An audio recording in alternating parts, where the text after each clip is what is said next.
Fazer a leitura do texto de Mateus capítulo 11, o verso de número 13. Fazer a leitura em grego, porque essa é uma questão técnica. Eu vou explicar um pouco de gramática para você que ama um pouquinho o grego, já nessa parte inicial, e depois a gente volta para uma aba mais simplificada. Mateus capítulo 11, versículo 13, em grego diz assim: Pantes ga roi profeti, no grego mais koine, ou koini, é profetai.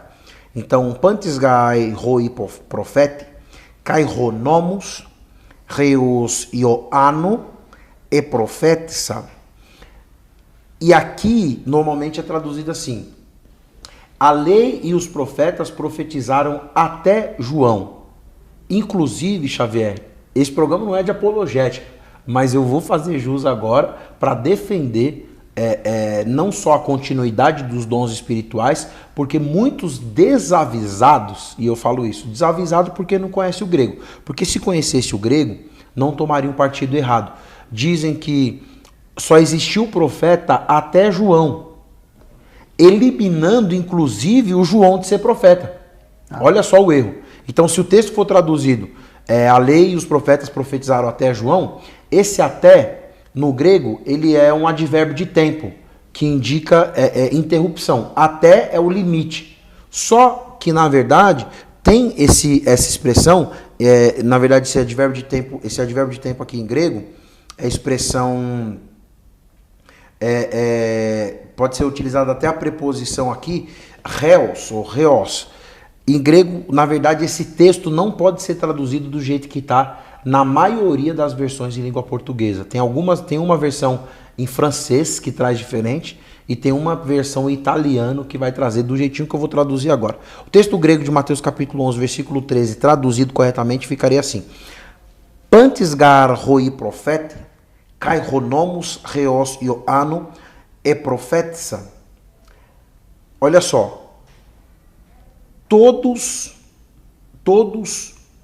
da lei e nos profetas, até de João, profetizaram. Olha a diferença. Todos da lei e os profetas, até de João, profetizaram. E por que nenhuma tradução traz isso? E por que ninguém coloca até de João e traz até João? O problema está aqui, ó. Quando você pega a construção reus ioano e profetisa, nós temos o seguinte: a expressão ioano, que é João, ele é um substantivo genitivo masculino no singular.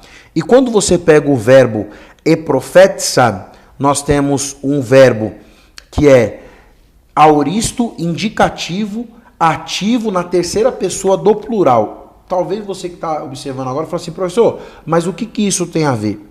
No grego, Xavier, você que estuda grego, sabe que nós temos pelo menos 10 tipos de genitivo no grego. E muitas pessoas acham que genitivo é aquilo que dá posse.